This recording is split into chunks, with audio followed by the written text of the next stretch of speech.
When we lose someone we love, it takes our breath away. It changes the world in which we walk. And it takes a while for us to adjust to the new world, if you will.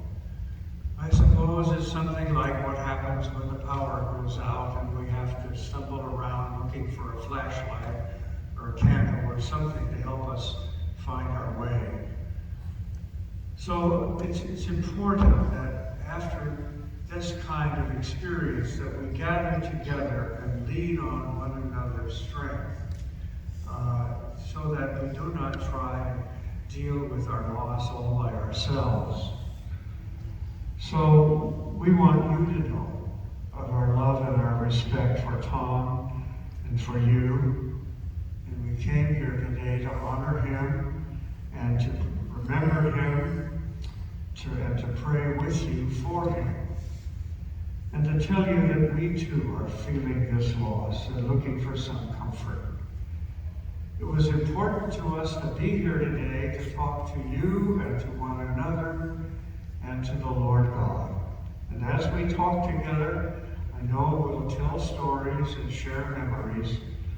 And we want you to know how much he meant to each of us. And I know that as we listen to one another, we will come to a new appreciation of who he was. Today is a day for faith, for trust in a God who loves us and who loves Tom dearly and has chosen to bring him back to his origin in heaven.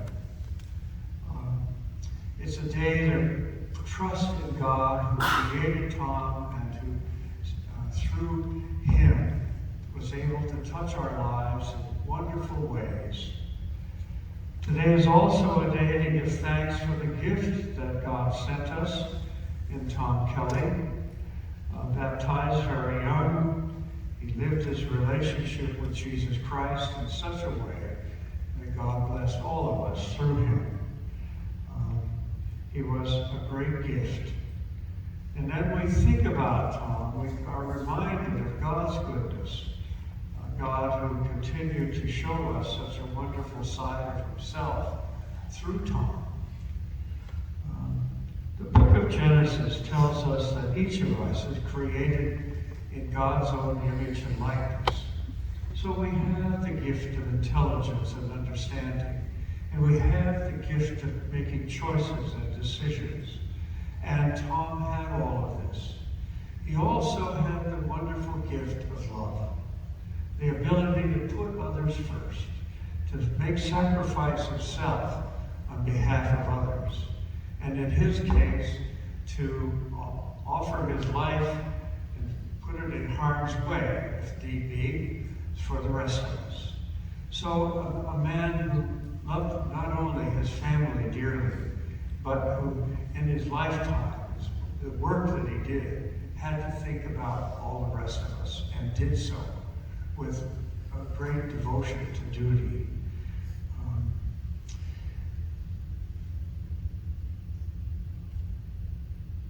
Tom had a great care and love for his family, as you may know. He was, so far as I know, over his lifetime, responded very, very well to God's grace. And I know that we should be thanking God for sending him our way, because I think he made better people out of all of us.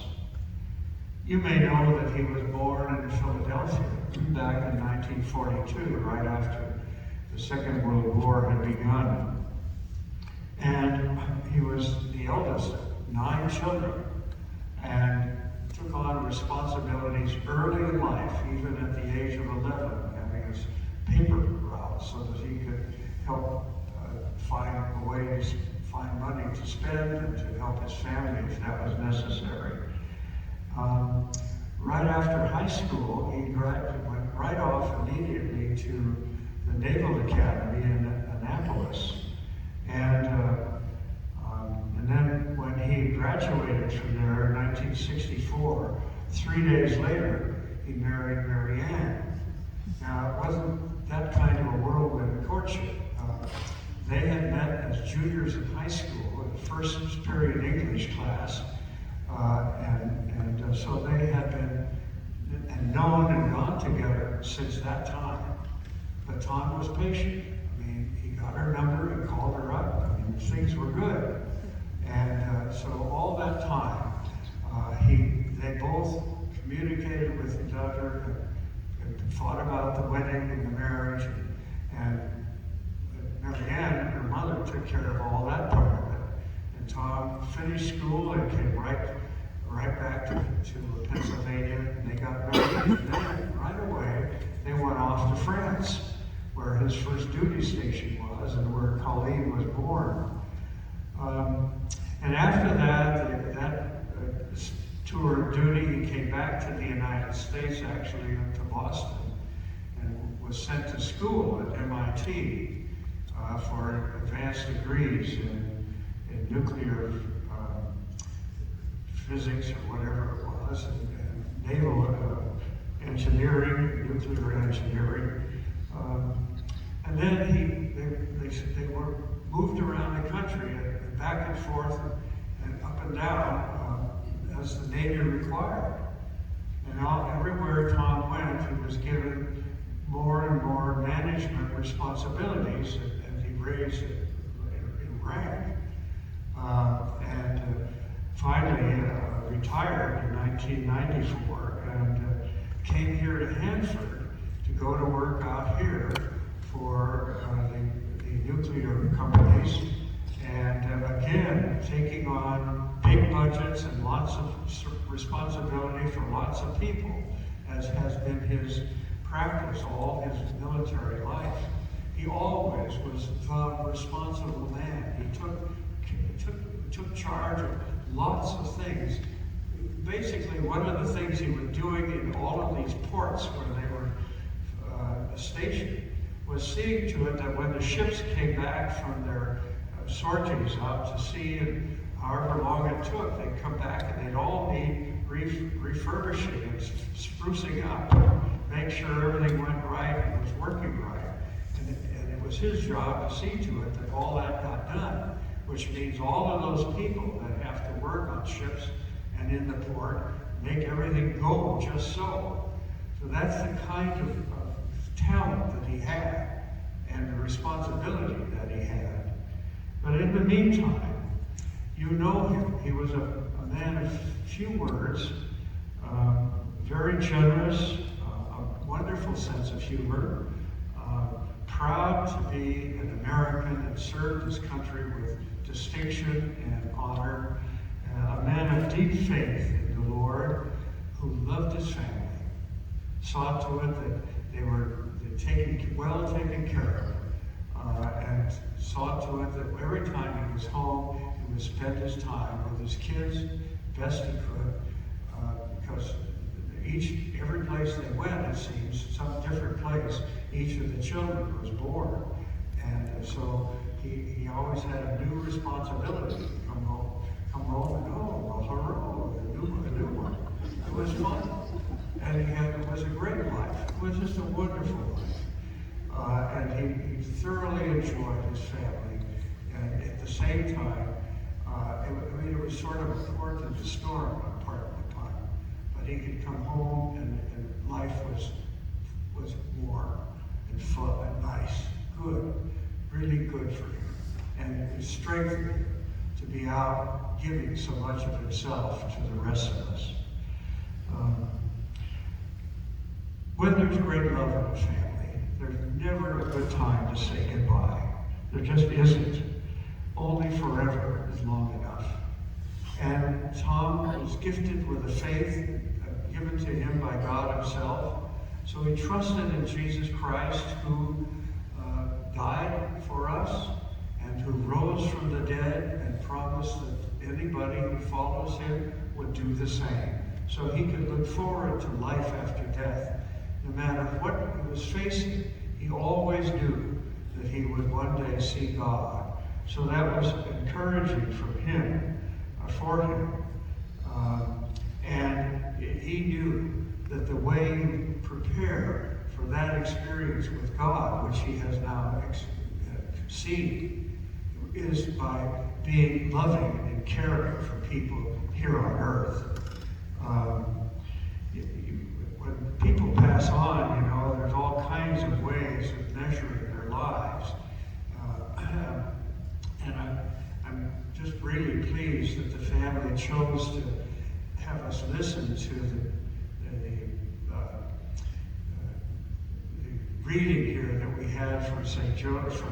Matthew, because in Matthew's Gospel, as you read it, the 5th chapter starts out the Sermon on the Mount, and there's a little section that we call the Beatitudes, and this is what Tom lived his life by, things that God is looking for.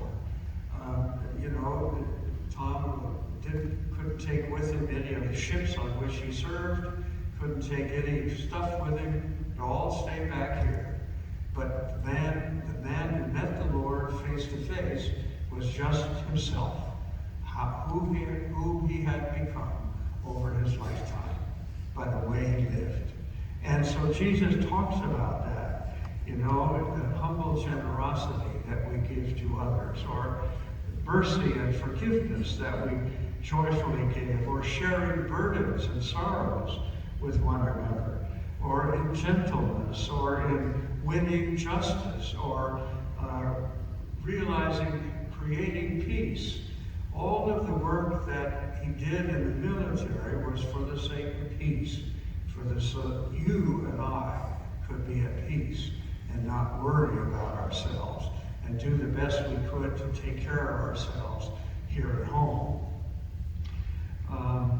There's a wonderful story that Jesus told toward the end of his ministry that I think is wonderful for all of us, because it makes that whole process of finding eternal happiness with God into simple things that all of us do, that certainly every parent does.